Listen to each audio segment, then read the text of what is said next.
السلام عليكم ورحمة الله وبركاته. وعليكم السلام ورحمة الله وبركاته. الحمد لله رب العالمين والصلاة والسلام على سيد المرسلين نبينا محمد وعلى آله وأصحابه أجمعين أما بعد أعوذ بالله من الشيطان الرجيم بسم الله الرحمن الرحيم وذكر فإن الذكرى تنفع المؤمنين صدق الله العظيم. সম্মানিত মুসলিম کرام, আজকে প্রায় নবম দিবসের সালাতুল তারাবিতে আমরা সমবেত হয়েছি। রমজানের দশকের একটা দিন আর অবশিষ্ট আছে। মাহ রমজানকে ঘিরে 30 দিনের যে কর্মসূচি আমরা 1/3 শেষ করতে পেরেছি কিনা সেটা এখন বিবেচনায় নিয়ে সময়।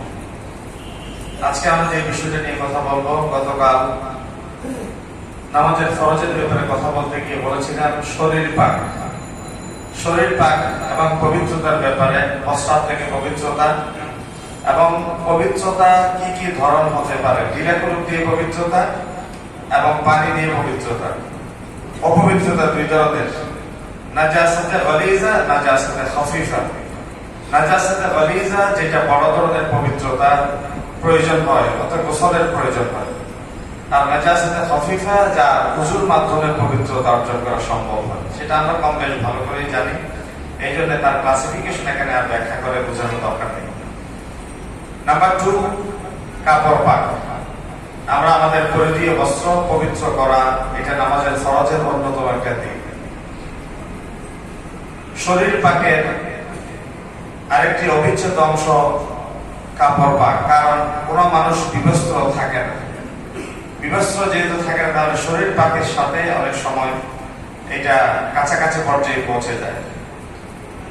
প্রস্রাবের একটা ছোট সুই আর মাথা পরিমাণ প্রস্রাবকে আল্লাহ ক্ষমা করে দিবে। অর্থাৎ কাপড়ের পবিত্রতার ব্যাপারে বলতে গেলে একটা কথা অবিচ্ছেদ্য ভাবে বলতে হয়।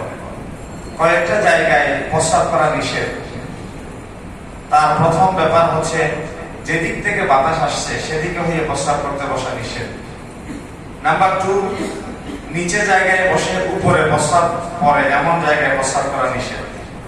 তৃতীয় ব্যাপার, তুলনামূলক শক্ত জায়গা, পাথর জায়গা, ইটের উপরে প্রস্রাব করা নিষেধ। অর্থাৎ যেই জায়গা থেকে প্রস্রাবের ছিটা আসার সম্ভাবনা আছে। এখানে যদি কোনো মসজিদ কমিটির সদস্য থেকে থাকেন, বিভিন্ন মসজিদে, আমি তো অবশ্য আলিশা মসজিদের বাথরুম কখনো যাওয়ার আমার সুযোগ হয় নাই, 1-1.5 বছর হয়ে গেল, আমার দেখতে যাওয়া দরকার। তারপরে এখানে যদি কোনো কমিটির ভাইরা থাকেন বিভিন্ন মসজিদে, আমি আপনাদের দৃষ্টি আকর্ষণ করছি, আজকে গিয়ে আপনারা আপনাদের ওয়াশরুমগুলো একটু পরীক্ষা করে দেখবেন। যেখানে বিশেষ করে প্রস্রাবের ব্যবস্থা, সেখানে যেন যে জায়গায় বসে, যে জায়গায় প্রস্রাব করে, ওই জায়গা থেকে মিনিমাম দূরত্ব মেনটেন করে এবং বসার জায়গাটা যেন মিনিমাম মানে 1/2 ফিট রাখা হয়। মিনিমাম 1/2 ফিট উপরে রেখে প্রস্রাব যেখানে পড়বে সেটার জায়গা যেন ঢালু করে দেওয়া হয়। এবং মসজিদ কমিটিকে আমি বিনয়ের সাথে আরেকটা বিষয় আবদার করবো, যারা বিভিন্ন দায়িত্বে আছেন, গ্রামে থাকতে পারেন, শহরে থাকতে পারেন, বিভিন্ন জায়গায় দায়িত্ব পালন করতে পারেন, একজন মানুষকে, এমন একজন মানুষ আপনারা নিয়োগ দিয়ে রাখবেন যে মানুষটা শুধুমাত্র তার কাজ হচ্ছে ক্লিনিং, শুধুমাত্র তার কাজ ক্লিনিং। অর্থাৎ অনেক সময় আমরা আমাদের ডিপার্টমেন্টে একজন আজাহারি টিচার আছে, 2 জন, আমি যে ইউনিভার্সিটিতে আছি। তো স্যার আজাহার থেকে পড়াশোনা করার পরে আবার মালয়েশিয়া থেকে পিএইচডি করছেন। মালয়েশিয়াতে দীর্ঘদিন একটা কলেজে শিক্ষকতা করছেন, পরে এখানে বাংলাদেশে ইউনিভার্সিটি একটা শিক্ষক। তিনি যে কোনো সময় কথা বলতে গিয়ে একটা কথা বলেন, সেটা আমাদের মাঝে মধ্যে লাগে, আবার মাঝে মধ্যে বাস্তবতা। যে কোনো একটা প্রোগ্রামের টাইম দিলাম 9টা, দেখা যায় যে 9:30 পরে তার প্রস্তুত শুরু হচ্ছে। বলে যে বাঙালি টাইম তো, মানে কথার শুরুতেই এটা যেদিকে বাস্তবতা। 9টায় প্রোগ্রাম শুরু হওয়ার কথা ছিল, কিন্তু প্রস্তুতির জন্য গেছে অনেক সময় দেখা যায় 9:30 হবে। এটা খুব দুঃখজনক ব্যাপার। আমাদের বাঙালি জাতির কিছু ব্যাপার হচ্ছে, যাকে যে কাজের জন্য নিয়োগ দেওয়া হয় তিনি চৌহদ্দি জানেন না। অর্থাৎ আমি খতিব সাহেব, অনেক সময় দেখা যায় মাদ্রাসার শিক্ষক নিয়োগে আমি অযাচিত হস্তক্ষেপ করি। ইমাম সাহেব তিনি মসজিদ সাহেবের উপর হস্তক্ষেপ করেন, মসজিদ সাহেব খাদেম সাহেবের উপর হস্তক্ষেপ করেন, খাদেম সাহেব তিনি তার রাস্তার সিকিউরিটির উপর হস্তক্ষেপ করেন, কমিটি সাহেব এখানে বাকি সবার উপর হস্তক্ষেপ করেন। হস্তক্ষেপের জায়গাটা একটা দায়িত্বের পর্যায়ে পর্যন্ত থাকলে ভালো, সেটা যদি অযাচিত হস্তক্ষেপ হয়ে যায়। এই জন্য আমাদের, আমি এই কথাটা খুব ক্লিয়ারলি বলছি আপনাদের, যারা খাদেম থাকবেন, খাদেম মানে যারা ক্লিনিং এর কাজ করবে, তাদের ওই জায়গায় স্পেসিফিক রাখা দরকার। কারণ আমাদের দেশে কিছু মানুষ আনমাইন্ডফুলি, আনকনসাসলি, অথবা আমি কিভাবে বলবো আমি জানি না, যে প্রস্রাব করে টিস্যুটা রাখার জন্য একটা ঝুড়ি দিয়ে থাকে, কিন্তু তিনি ঝুড়িতে ফেলবেন না, কিন্তু টিস্যু তিনি ফেলবেন পানি যেদিক দিয়ে যাবো পানির জায়গায়, ওই জায়গায় তিনি পানি ফেলবেন। অথবা বিভিন্ন জায়গায় বদনাকে, লটাকে বেঁধে রাখতে হবে, একটা পানির পাত্রকে বেঁধে রাখতে হবে। কেন ভাই? আপনি কি মনে করছেন আপনি লাস্ট পেন যে প্রস্রাবখানায় গিয়েছেন, আপনার পরে কোনো মানুষ এখানে যাবে না? তো আপনি প্রস্রাব করে বদনাতে ছুড়ে মারলেন, অথবা কোনো জায়গায় দেখা যায় বদনার ঘান যেটা আছে কল্লাটা কাটা থাকে, ধরার কোনো সুযোগ থাকে না। মানে খুবই আসলে অড একটা সিচুয়েশন আমাদের পড়তে হয় মাঝে মধ্যে। আমি তো ওয়াজে বলেই ফেলি, কে কি মনে করুক না করুক, আসলে অনেক সময় কেয়ার করি না, বলে ফেলি কিছু কথা। সেটা হচ্ছে দুঃখজনক হলো সত্য যে আমাদের মসজিদের বাথরুম গুলা খোলা রাখলে ট্যাপ গুলা চুরি করে নিয়ে যায়। মসজিদের ট্যাপ গুলা, বাথরুমের ট্যাপ গুলা, কল গুলা চুরি করে নিয়ে যায়। এই জন্য একজন বাইরের প্যাসেঞ্জারের, একজন পেডেস্ট্রিয়ানের, একজন কোন সাধারণ মানুষের যখন হাজত হয় প্রস্রাব পায়খানা, তখন তিনি চাইলেও ইচ্ছা করলো নামাজের পরে বাস্তবে দিতে পারেন না, কারণ একজনে করে নষ্ট, সবাই দুঃখ পায়। এই জন্য আমি মসজিদ কর্তৃপক্ষের দৃষ্টি আকর্ষণ করবো, আপনারা যে যেখানে দায়িত্ব পালন করেন একজন খাদেম রাখবেন স্পেশালি, উনি যেন ক্লিনিং এর কাজটা দেখেন। ক্লিনিং এর কাজটা অন্তত সপ্তাহে একবার প্রস্রাবখানার বাথরুমে ওয়াল গুলো থাকে।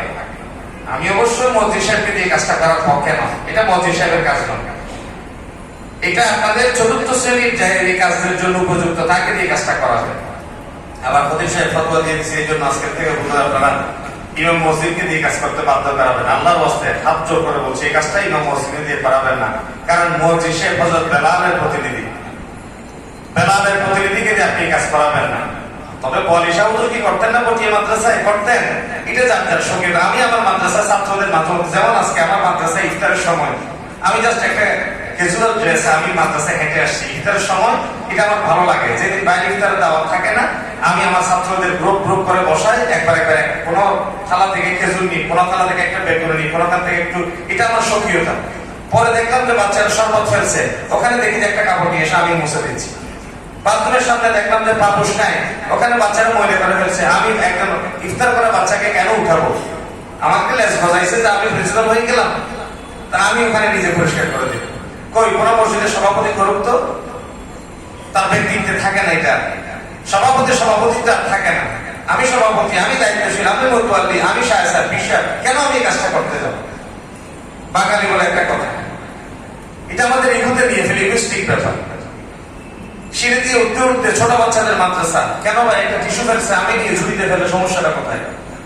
রাতের 12টা বাজে ফেলে সুইচ দিয়ে চলে যায় একজনে, মসজিদ সাহেবের দরজা বাইরে দিয়ে তাকে ঘুম থেকে তোলে সুইচটা বন্ধ করাইতে পারে। কেন ভাই? আপনি বন্ধ করে গেলে তুমি ঘুমাইতে পারতেন, এই কাজটা তো চাইলে আপনি করতে পারতেন, তিনি এটা করবেন। ওই যে মসজিদ সাহেব 3000 টাকা চাকরি করেন, আপনি ভাব প্রয়োজন ফেলে দিবেন, তারপর মসজিদ সাহেবকে একবেলা কেউ খাওয়ায়, ইমাম সাহেবকে একবেলা কেউ খাওয়াবেন। খতিব সাহেবের কথা বাদেই দিলাম, হোটেলে না পাই খেয়ে ফেললাম, হোটেলেও তো ভালো একটা খাওয়া মাঝে মধ্যে লাগে। মানুষ তো এগুতে লাগে মাঝে মধ্যে। এই জন্য আমি আপনাদের বলবো, যারা দায়িত্ব পালন করেন বিভিন্ন জায়গায়, আপনারা বিশেষ করে প্রস্রাব, এই কারণে অধিকাংশ কবর আযাব হয়, শুয়ে মাথা পরিমাণ প্রস্রাব ক্ষমা। এখন আপনি মাপতে যাবেন, শুয়ে মাথা পরিমাণ লাগছে নাকি 1 ফোঁটা লাগছে। আরেকটা মাসলা বলে শেষ করছি।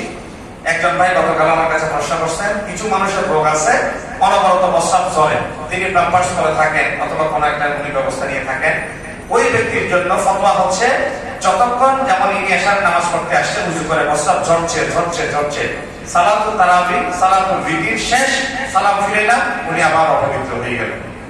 এরপর তাহাজ্জুদ পড়তে নিয়ে করবেন, আবার তিনি কাপড় বদলায়, আবার তিনি উযু করে মসজিদে আসবেন। ক্লিয়ার? তাহলে কোন একজন মানুষের অনবরত যদি প্রস্রাব ঝরতে থাকে, তাহলে উনি একটা নির্দিষ্ট সময়ের ইবাদতের জন্য উযু করবেন, গোসল করার প্রয়োজন নেই। নির্দিষ্ট সময়ের জন্য উযু করবেন, এরপরে আরেক ইবাদতের জন্য তিনি আবার উযু করে কাপড় বদলে তিনি নামাজ পড়বেন। আল্লাহ রাব্বুল আলামিন আমাদেরকে শরীর পাক, কাপড় পাক দুটো পয়সা আমল করতে হবে। আমিন।